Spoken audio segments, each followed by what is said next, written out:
A continuación, Noticiero Telesucesos. Clasificación A. Apto para todo público. Un noticiero pensado para usted porque se lo merece. Nos acercamos a la realidad desde diferentes perspectivas. Noticiero Telesucesos. Primera parte del Noticiero Telesucesos con las noticias más importantes del día.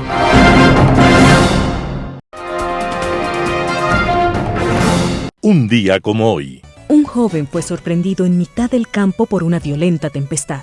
En medio del pánico, ante los relámpagos, le pidió a Dios que no lo matara, a cambio de hacerse monje. Cesó la tempestad.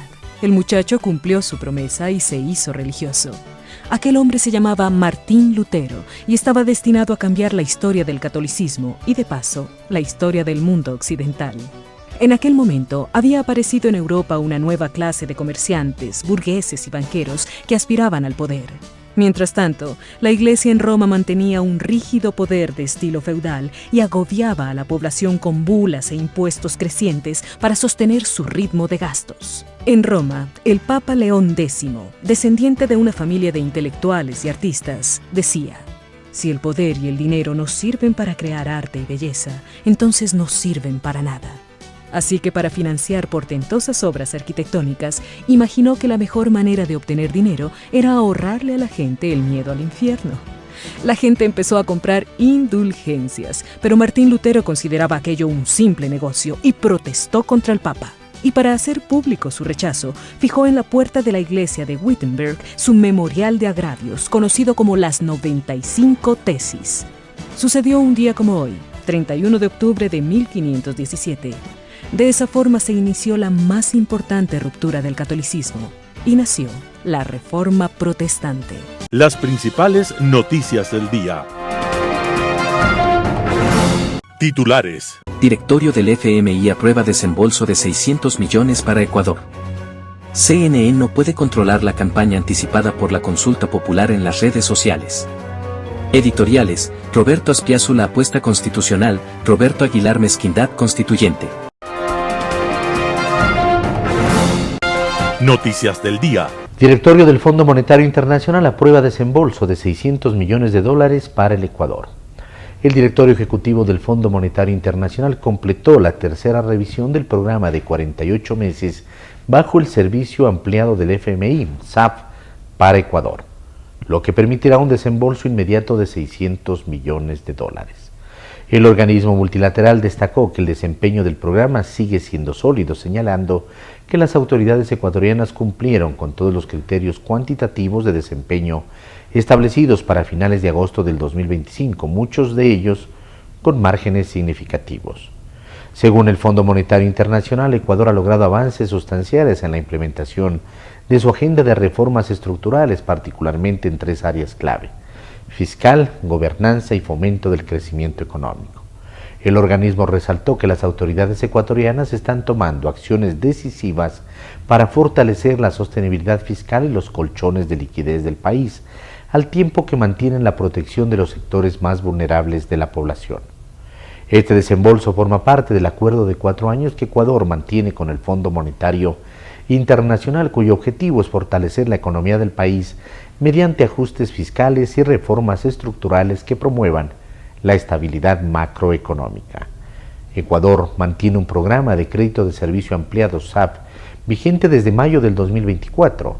Inicialmente el crédito era por 4.000 millones de dólares, pero tras ganar la reelección presidencial, el gobierno de Daniel Noboa solicitó un aumento de 1.000 millones de dólares que fue aprobado por el FMI en julio del 2025.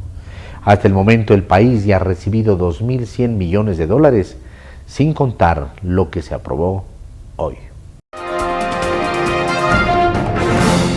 Consejo Nacional Electoral no puede controlar la campaña anticipada por la consulta popular en las redes sociales. Cuando faltan apenas 2 días para el inicio de la campaña oficial por la consulta popular 2025 y el referéndum en Ecuador, el Consejo Nacional Electoral reconoció que en las redes sociales ya existe propaganda política de movimientos y partidos a favor del sí y el no. La presidenta del Consejo Nacional Electoral, Diana Tamaín, dijo este 30 de octubre que el organismo no puede hacer nada para controlar esta campaña anticipada en redes porque el Código de la Democracia no lo faculta. El proceso de votaciones para decidir en la consulta popular y referendo en Ecuador está previsto para el próximo 16 de noviembre y solo habrá poco más de 2 semanas de campaña oficial. De acuerdo con la titular del Consejo Nacional Electoral, al momento la entidad mantiene un control de la propaganda anticipada en vías, vallas y otros espacios y en caso de detectarla se le imputa el gasto electoral.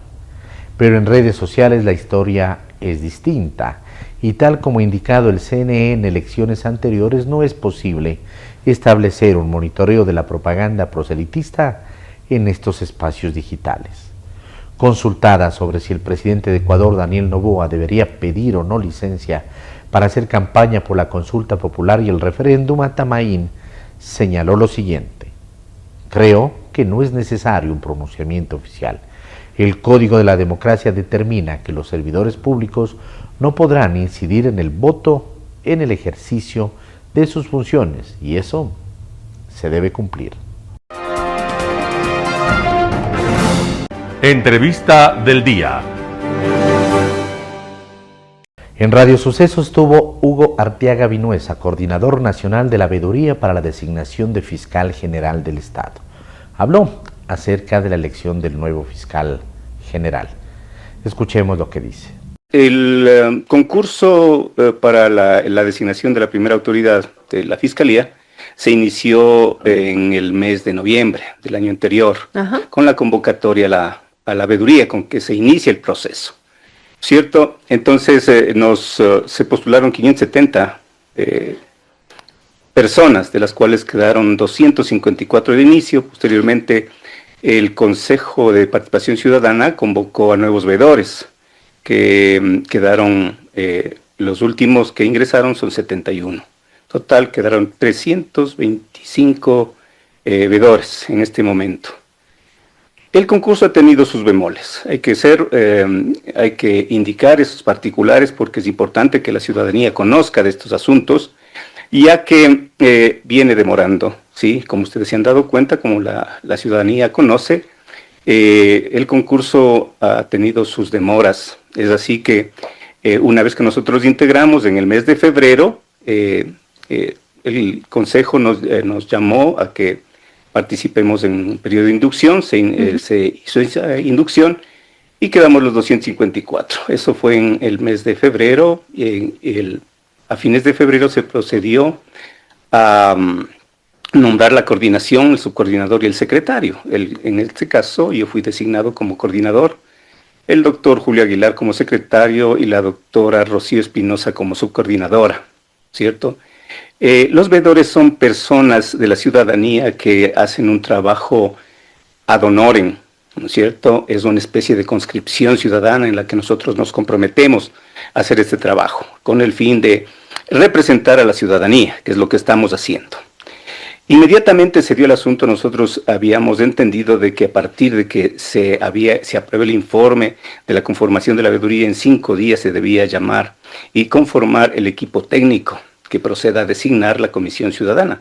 Pero esto se vino demorando, y esto se demoró hasta principios de julio, o sea, hubo un retraso ya de 6 meses ahí en ese periodo, y nosotros en ese periodo veníamos constantemente poniendo comunicaciones al Consejo solicitando primero que se nos acredite con las credenciales, que se nos facilite el listado de veedores para nosotros conformar un grupo, un chat, y podernos comunicar con todos ellos, porque los veedores son a nivel nacional, de todas las provincias, ¿no? De las 24 provincias del país. Entonces, no hemos tenido una respuesta positiva. Y pedimos reunión con el señor presidente del Consejo, el señor Fantoni. En una ocasión me dijo, no hay ningún problema. A ver, vamos a hacer una reunión, vamos a hacer un Zoom con todos. Pero hasta el día de hoy no hemos tenido esa situación, y es lo que nos había preocupado. Solicitamos que se nos dé una logística básica, por ejemplo, que se nos facilite un chat grupal, que hasta la fecha no lo tenemos que utilizar el Zoom, que apenas nos da 40 minutos, y ustedes sabrán que para tratar temas de esta naturaleza necesitamos mucho más tiempo. Esas cosas habíamos solicitado que se agilite el proceso, tampoco hemos tenido respuesta. Les comento que hasta la fecha tenemos enviados al Consejo de Participación Ciudadana total 23 oficios, de los cuales no hemos tenido, de la mayoría de ellos no hemos tenido respuestas positivas, ¿no?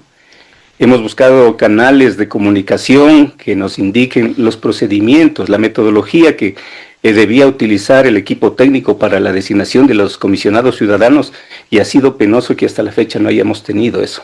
Hemos estado como haciendo un trabajo empírico, un trabajo que no debería ser en esas condiciones, porque los veedores, si bien es cierto, somos los representantes de la ciudadanía en este proceso, los que estamos ahí fiscalizando el proceso.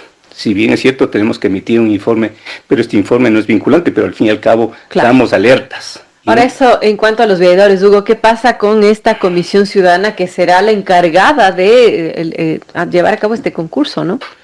A ver, para la Comisión Ciudadana, como usted indicó, son 5 delegados de las funciones del Estado con sus respectivos suplentes y 5 delegados de la ciudadanía que ingresan y se postulan.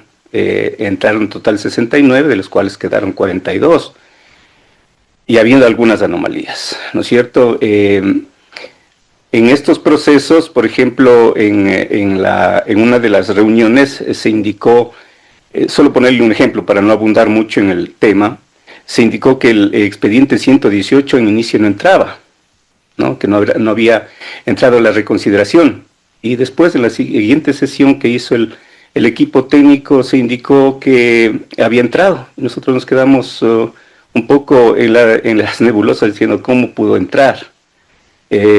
Y pusimos las alertas respecto a eso. Un oficio que tiene el número 21 alertó ya de esta situación al Consejo de Participación Ciudadana, y nosotros esperamos que nos contesten. No nos han contestado.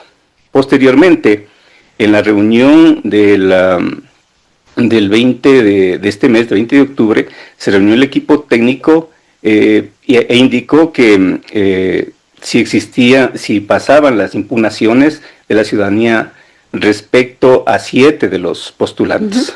En esa reunión se indicó que no pasaba ninguna de las impugnaciones. A los 2 días siguientes, el 22 me parece que fue, que, oh sorpresa, aparecen como 4 impugnaciones que fueron aceptadas. Javier Córdoba, representante de la Fundación Hemofílica Ecuatoriana, FUNDEC, habla acerca de la compra centralizada de medicamentos. Vamos con la nota. En realidad, pues nosotros estamos muy preocupados por este tema de la compra de medicamentos. Entonces, inclusive hemos tenido que poner unos temas de medidas de protección para buscar mantener la estabilidad y la calidad y eficiencia de los medicamentos en los pacientes hemofílicos.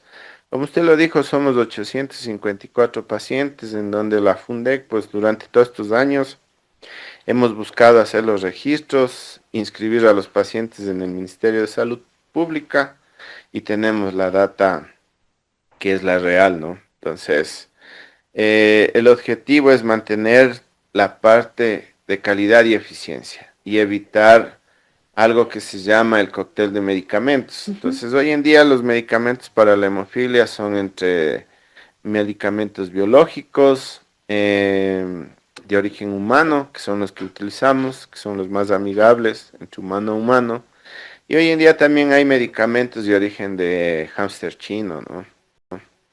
Entonces, no decimos que son malas, pero para poder utilizar ese tipo de medicamentos, que son ya de células de riñón de hámster, se debe tener un tema llamado laboratorios clínicos para hemofilia, y ya deben estar instalados, ¿sí?, para poder comenzar y darse el tema del tratamiento con este tipo de moléculas y evitar la intercambiabilidad continua de los mismos.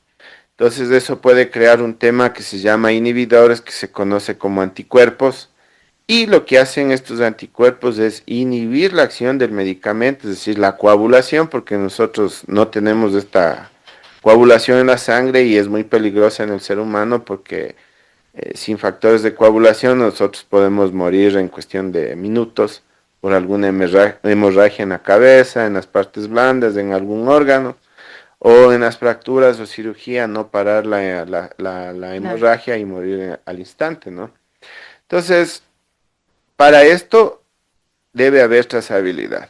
Y el 2024, con el anterior ministro, el doctor Naranjo, entendió la temática y la problemática más bien, perdón, de lo que qué más falta para la hemofilia y poder evitar todos estos roces o problemas con la entidad de salud, de la implementación de los laboratorios para hacer una buena trazabilidad y que haya garantías de uso para que los pacientes no tengan A ver, ¿por qué hay la intención de cambiar quizás de medicamentos cuando ya existen medicamentos probados que a los pacientes con hemofilia les está funcionando bien? El problema es el costo.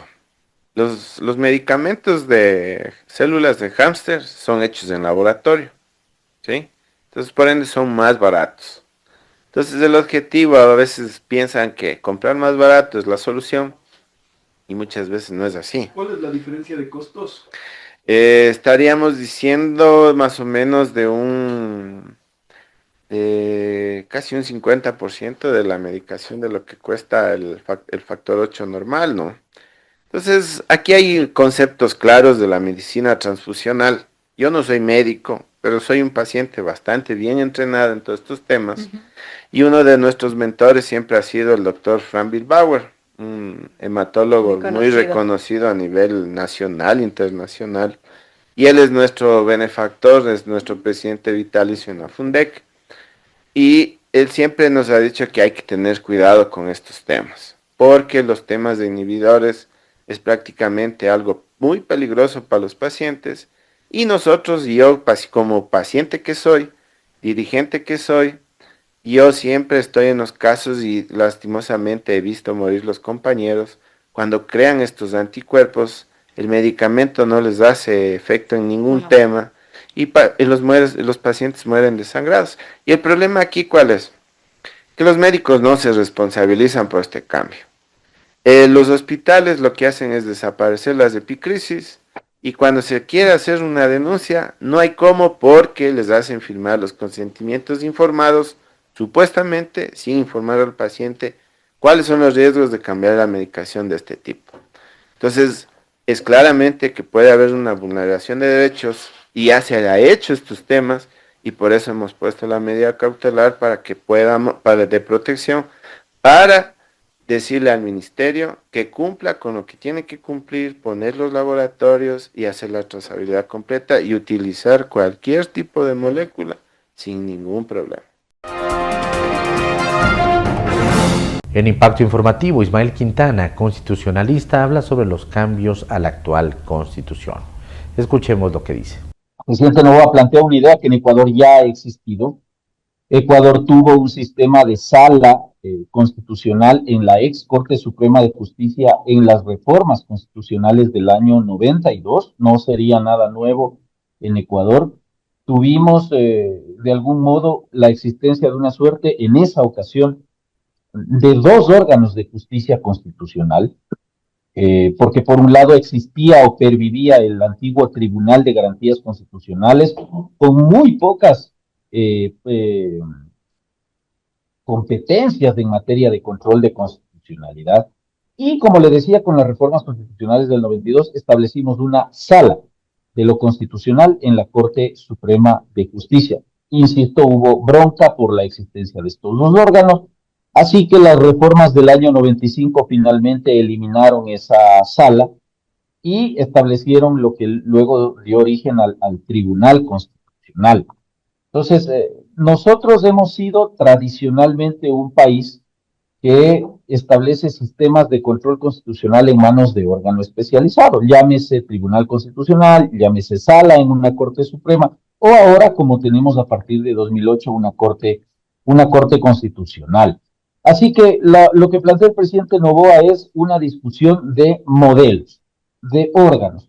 Lo que debe importar, si es que vamos a un proceso constituyente, es que exista un órgano que ejerza control de constitucionalidad. En lo que sí me parece que podríamos discrepar es con aquellas voces que estiman que no debe haber control de constitucionalidad. Es decir, que el Poder Legislativo y que el Poder Ejecutivo deben estar exentos de control. Eso sería francamente un retroceso de muchos años, de muchas décadas, que le ha costado al constitucionalismo establecer órganos que se conviertan en una suerte de garantía de que lo que establece la Constitución finalmente se vaya a cumplir. Esa es la labor de un tribunal, de una corte constitucional. En principio, yo soy defensor de la existencia de las cortes y tribunales constitucionales. No me agrada 100% la idea de la existencia de una sala como parte de la Corte Suprema o Nacional de Justicia. Sin embargo, por ejemplo, usted decía una cosa importante, es que le bajaríamos de categoría. Yo diría, le bajaríamos del pedestal en el que mucha gente impropiamente le ha colocado a la Corte Constitucional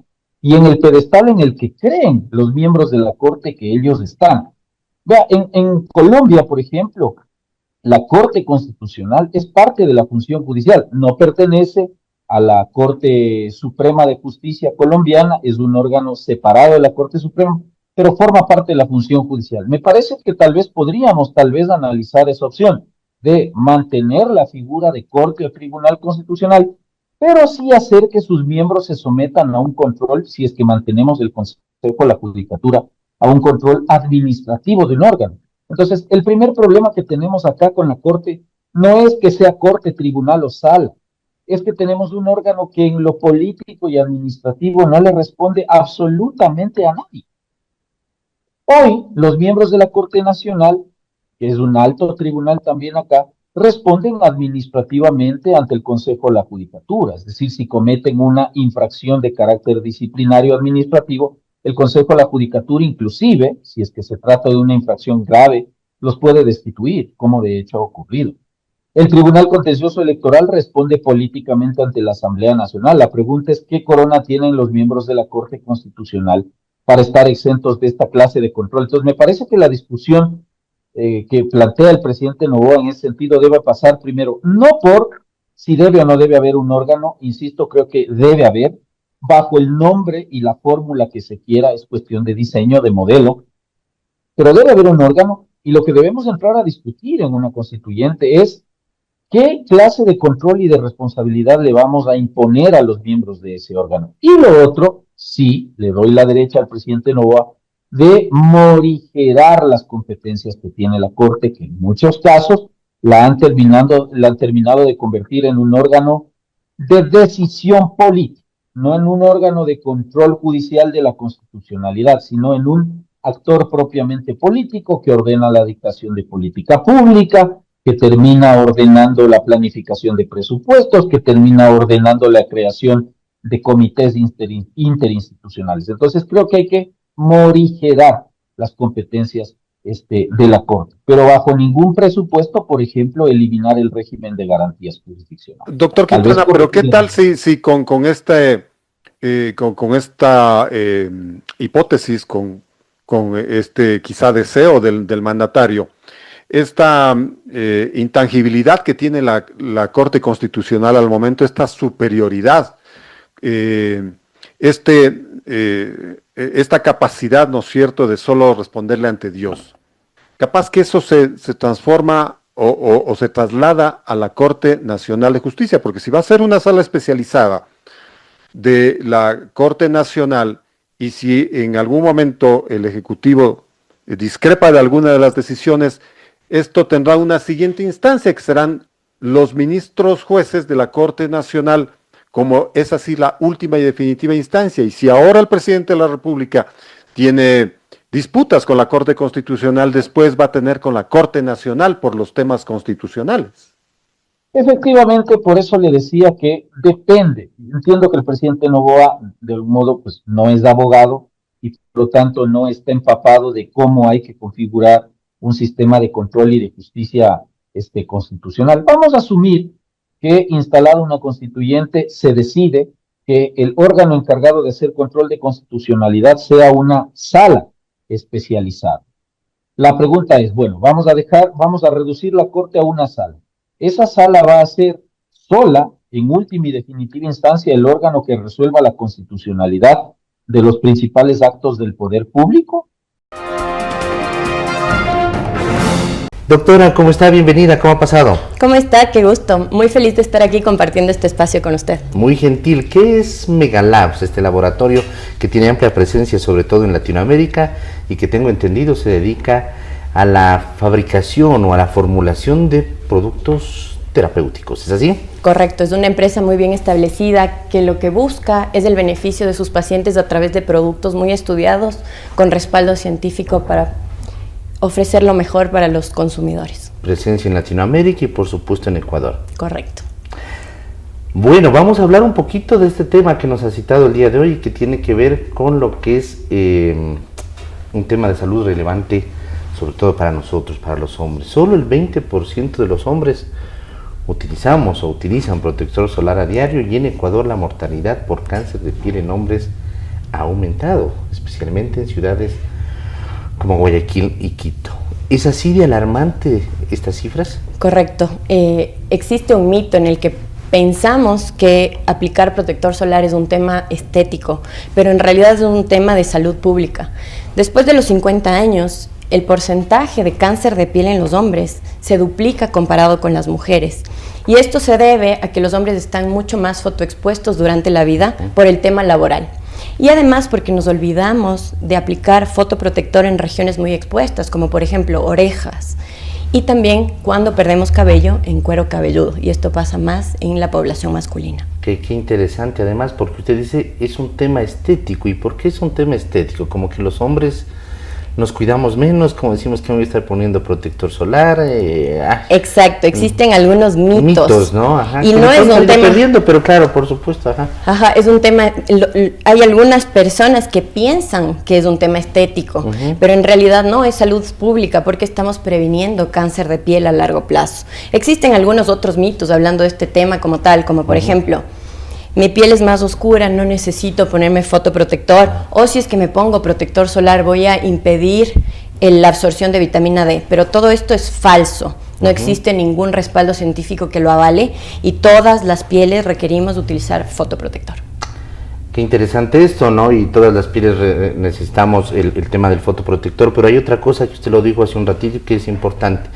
Hay zonas de nuestro cuerpo donde no nos ponemos, y claro, de pronto nos ponemos en la cara, medio hasta llegamos hasta por aquí, y nos olvidamos las orejas, nos olvidamos la nuca, el cuello, los brazos, salimos en camisa de manga corta y no nos ponemos en los brazos. Y claro, el sol penetra por donde estamos expuestos. Correcto, y en hombres calvos, el cuero cabelludo es una de las regiones más expuestas. Y el tema es que esa zona no es que nos vemos. Entonces es importante acudir al dermatólogo una vez al año para hacer una dermatoscopía de revisión de lunares y aplicar fotoprotector todos los días. Así como me lavo los dientes, debería ponerme protector solar. Cuando hablo de revisión de lunares, ¿a cuáles me refiero? ¿A unos que de pronto aparecieron en algún momento o a esos lunares que tengo de toda la vida? Tenemos una regla para buscar un lunar y es el lunar patito feo. Entonces, si es que tengo algún lunar diferente, pues debería ir al dermatólogo para que me lo chequee. De todas maneras, hablando de prevención y salud pública, deberíamos visitar al dermatólogo una vez al año para hacer un procedimiento que se llama dermatoscopía, en el cual nosotros revisamos todos los lunares del cuerpo.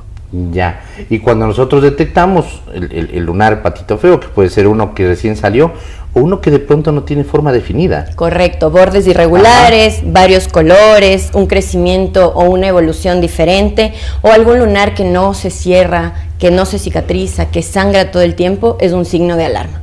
¿Y si este examen puede determinar que un inicio de cáncer de piel? A veces inicio y a veces cáncer de piel como tal. Entonces lo importante es diagnosticarlo pronto con el objetivo de retirarlo y pues curarnos. Y a eso iba, porque claro, en el último tiempo yo también en muchas entrevistas que he hecho referente a cáncer, no necesariamente al cáncer de piel, a otros tipos de cáncer, se habla de que claro, con el avance de la medicina, con el avance de la tecnología, el cáncer ya no significa, digamos, sinónimo de muerte, sino que puede ser un sinónimo de vida. Y por eso es importante realizarse los chequeos a tiempo y poder determinar, porque claro, ahora con la tecnología tal vez antes decíamos, no, ese lunar parece que es cancerígeno y no pasaba nada.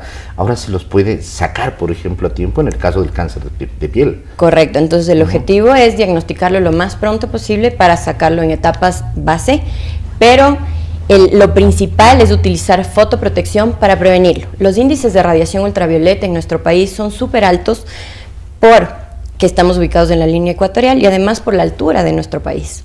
Entonces eso implica que seamos un país con mucha prevalencia de cáncer de piel y por eso es tan importante el uso de fotoprotección y la prevención, porque el 90% de cánceres de piel están asociados con radiación ultravioleta. Claro, y eso es de lo que a veces mucho se habla, pero poco se hace, que es el tema profiláctico, el tema de la salud preventiva, y en este caso, lo que es la utilización de estos fotoprotectores, hay que hacerlo.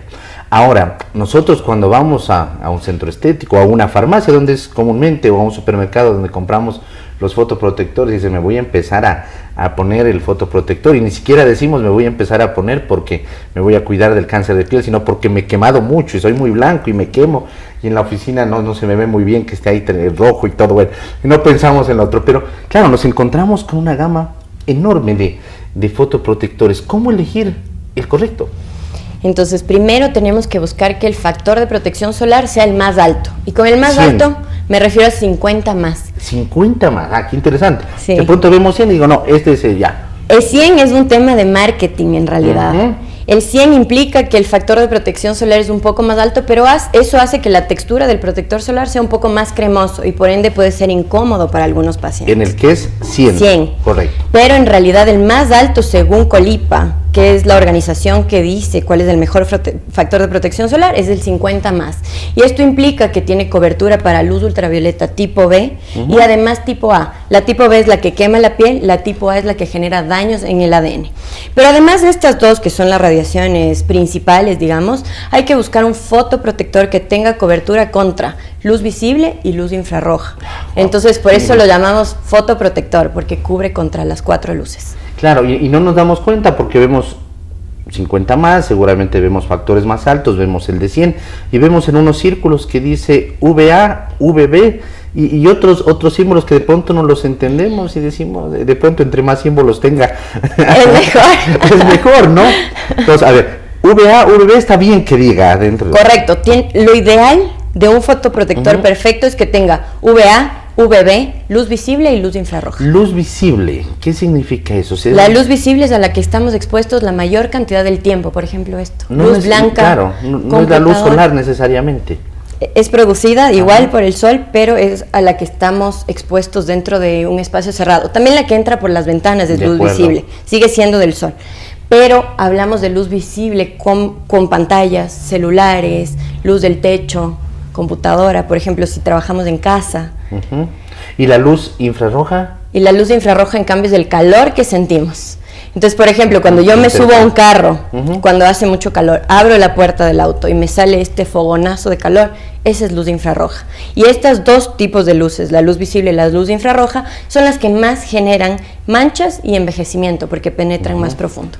Claro, y nos despertamos en la mañana, como el día de hoy, está nublado, me voy a poner protector solar, porque además los protectores solares son caros, además mucha gente tiene esa idea y dice, no, está. Pero claro, nos olvidamos de esta luz visible, no de la luz frente a las computadoras, llegamos a trabajar, a estar todo el día frente a una computadora, frente al celular también supongo, pues correcto. La luz del celular, ¿no? La luz del celular y no nos damos también. cuenta y no nos protegemos. Correcto, es la luz a la que más estamos expuestos durante el tiempo de nuestra vida y es importantísimo protegernos también porque genera daños en el ADN también secundariamente y manchas. Claro. Yo todas las mañanas me pongo protector solar, pero no me vuelvo a poner hasta el otro día. ¿Cada cuánto hay que ponerse el protector solar además? Lo ideal es reaplicarnos el protector solar cada 3 a 4 horas. Hay que andarlo a traer con nosotros. Es lo ideal. Ajá. Existen algunas presentaciones, esa es la ventaja. Ahora hay protectores solares con tecnología muy interesante que hace que sean en gel, toque seco, fluido y no nos dan esta sensación de grasa, no nos arden los ojos. Entonces también ver esas características al personal masculino que les incomoda un poco estas texturas, buscar estas características en el fotoprotector para estar cómodo, porque si estoy cómodo utilizando un producto, pues va a hacer que genere un hábito y que lo use. Entonces, cada 3 a 4 horas en el día a día, y si es que sudo mucho o si es que estoy expuesto a actividades con agua, lo ideal es reaplicarlo cada 2 horas. Muy bien, esos amigos, además hay que tomar en cuenta todos esos tips que nos da la doctora, y claro, sobre todo porque ya hemos hablado de que la mortalidad en Ecuador por cáncer de piel en hombres ha aumentado, especialmente en ciudades como Guayaquil y Quito. ¿Por qué Guayaquil y Quito? Son las ciudades que presentan índices de radiación más altos. Ajá. Y hemos visto que del 2008 al 2017 teníamos 1.43 aproximadamente de cánceres de piel y ahora subió a 4.37. Entonces, en verdad, la proporción es mucho más alta.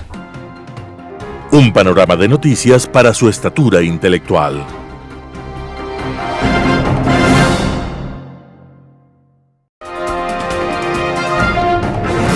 Editorial.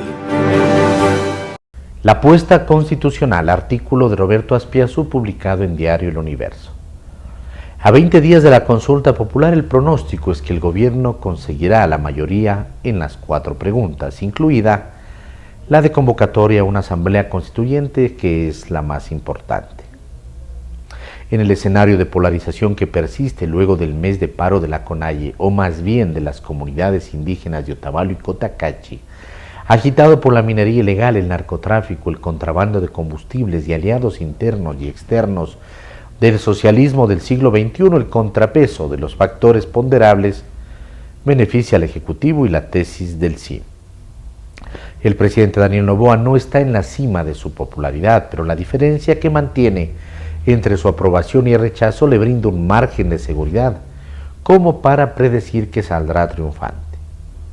Hay proyecciones que dan cuenta de 60% por el sí y 40% por el no en la pregunta crucial, pero el margen podría ampliarse en la medida que sectores de la población que no participan del partidismo comprendan cabalmente lo que está en juego. El país necesita de gobernabilidad y el único camino que queda es ir a un proceso constituyente con toda la dificultad e incertidumbre que significa.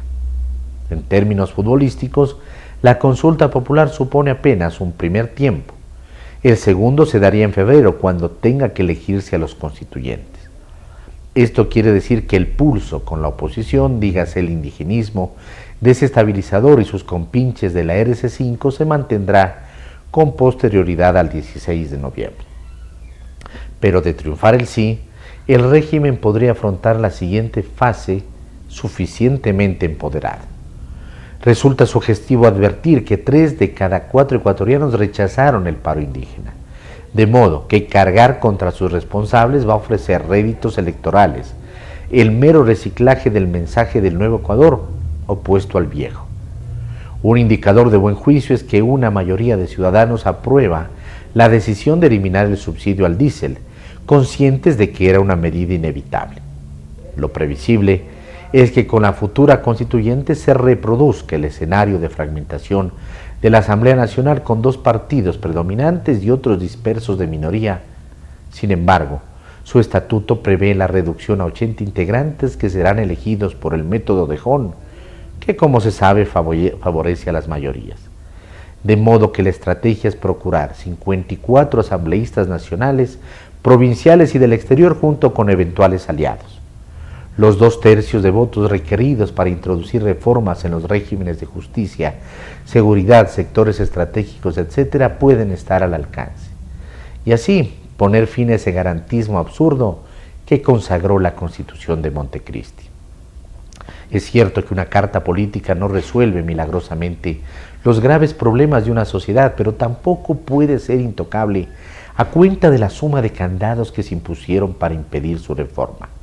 Si está ampliamente comprobado que respondió a un modelo de poder autoritario que favoreció la corrupción y la impunidad, ha llegado la hora de librarse de la escandalosa atadura. La consulta, sin duda, es una apuesta de todo por el todo, pero hay momentos en que vale la pena tomar el riesgo. Artículo de Roberto Azpiazú, publicado en Diario El Universo.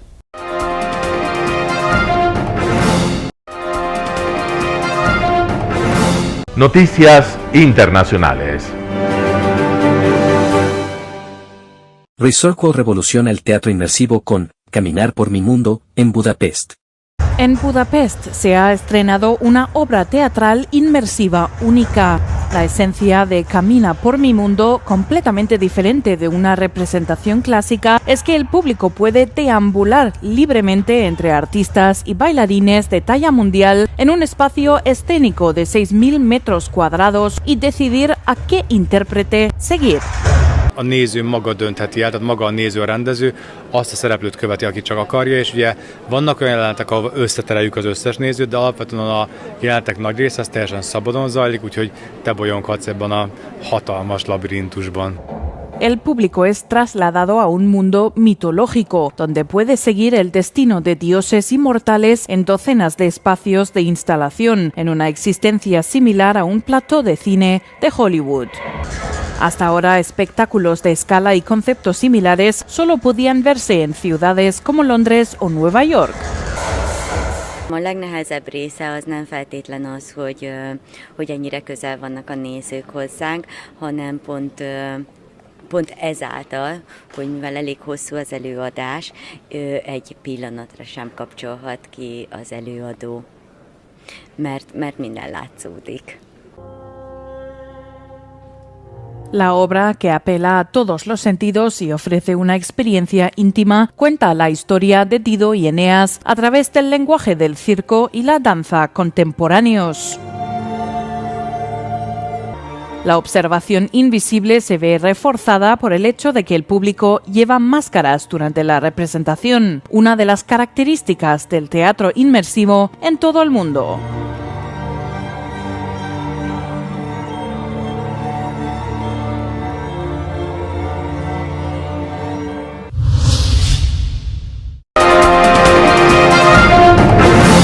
Detenidos 5 nuevos sospechosos por el robo en el Louvre.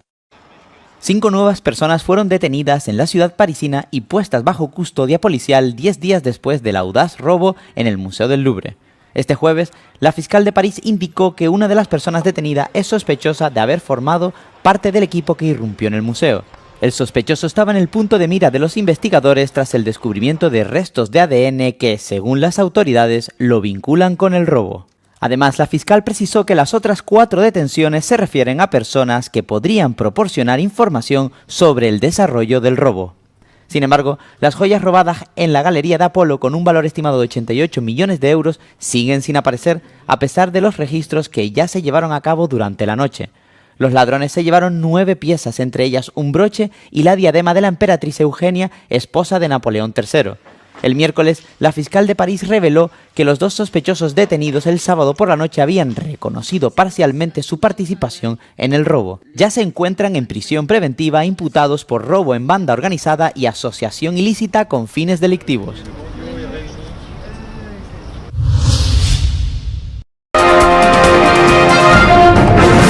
Trump anuncia un acuerdo comercial con China tras su reunión con Xi Jinping en Asia.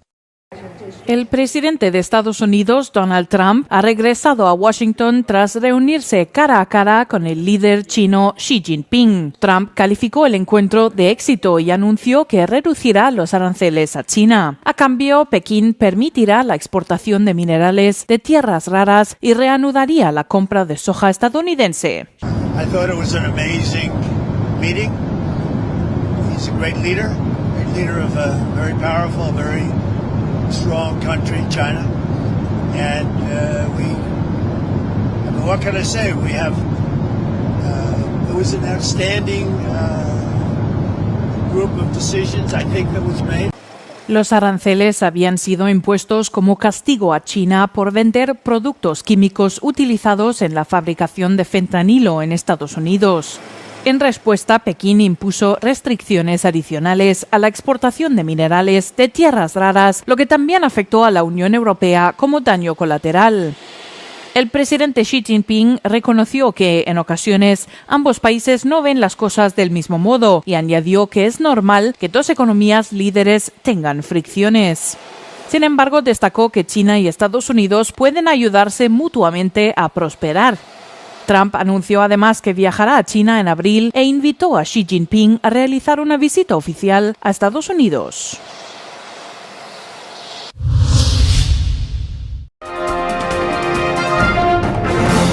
Telesucesos Sports. Deportes, deportes, deportes. Todas las tardes, 4 horas de lunes a miércoles, de 14 a 17 horas. Los jueves y viernes, 6 horas, de 12 a 20 horas, desde Arena Telesucesos.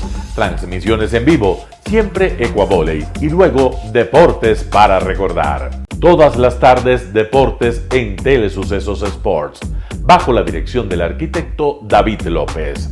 La visión objetiva de quien vive el deporte. Sucesos deportivos, visión de un equipo de opinión joven de comunicadores. Telesucesos, llegamos con nuestra señal a los sectores populares de nuestra ciudad. Quienes no tienen televisión por suscripción atenderán nuestra señal sin costo en Canal 29 UHF Telesucesos. Siempre ecuatorianos, resaltamos nuestra identidad. El básquet, esgrima, tenis de mesa, taekwondo, box y muchos deportes más en Telesucesos Sport, sin costo desde la comodidad de su hogar en Telesucesos Canal 29. Arena Telesucesos es una importante y funcional edificación cubierta dispuesta para la práctica y desarrollo de eventos del Ecuavóley. Si deseas asistir a los encuentros en vivo de Ecuavóley, comunícate con nosotros a los números de teléfono 2021-224 o al 0989-973-725. Ven con tu familia y amigos a vivir la emoción del Ecuavóley. Emoción sin límites los días jueves y viernes desde la comodidad de su hogar. Resaltamos nuestra identidad como ecuatorianos iniciando transmisiones en Telesucesos del Ecuavóley, que representa, luego del fútbol, el deporte más popular de nuestro país y el que practican los ecuatorianos residentes en muchos países del mundo. Nuestra señal será transmitida en directo por televisión abierta en la ciudad de Quito y a través de las redes sociales a todo el país, así que llegará a Estados Unidos, España e Italia, creando a través del Ecuavóley un nexo fraterno entre ecuatorianos y entre los inmigrantes de nuestro país. Anuncie en Telesucesos Sport y llegue con nosotros a lo más importante del deporte popular. Telesucesos, con sus transmisiones, jerarquizará esta práctica deportiva, convocando importantes competencias de Ecuavóley dentro y fuera del Ecuador. Llegando con deportes no atendidos por los medios de comunicación que han concentrado su acción en el fútbol. El tenis, box, golf, racquetball llegarán a su pantalla de televisión en tiempo real a través de Canal 29 UHF, competencias que podrán ser atendidas a través de Facebook, YouTube y vivir los encuentros deportivos en directo y en tiempo real. Esté atento a nuestros horarios especiales de transmisión los fines de semana y feriados. Usted y su familia disfrutarán desde la comodidad de su hogar de las emociones del Ecuavóley, deporte tan nuestro. Somos inéditos y para ello disponemos de un escenario cubierto propio, Arena Telesucesos, desde donde transmitimos nuestros encuentros masculinos y femeninos de este deporte. Simple y gratuito, llama a nuestros números de contacto 2021-224 o al 0989-973-725 y regístrate como invitado especial para nuestros eventos en vivo. Arena Telesucesos, el escenario cubierto para la práctica del deporte 100% ecuatoriano, el Ecuavóley. Telesucesos es un canal de televisión que incorpora a su programación manifestaciones culturales y deportivas que marcan la identidad de nuestro país. Consideramos que el Ecuavóley es una manifestación deportiva con partida de nacimiento popular y nombre propio ecuatoriano. Arena Telesucesos, funcional espacio cubierto para la práctica y desarrollo del deporte. Arena Telesucesos, el escenario para campeones. Arena Telesucesos atiende deportes de su preferencia: básquetbol, tenis de mesa, esgrima, taekwondo, fútbol sala, box, halterofilia. ¿Cómo llegar?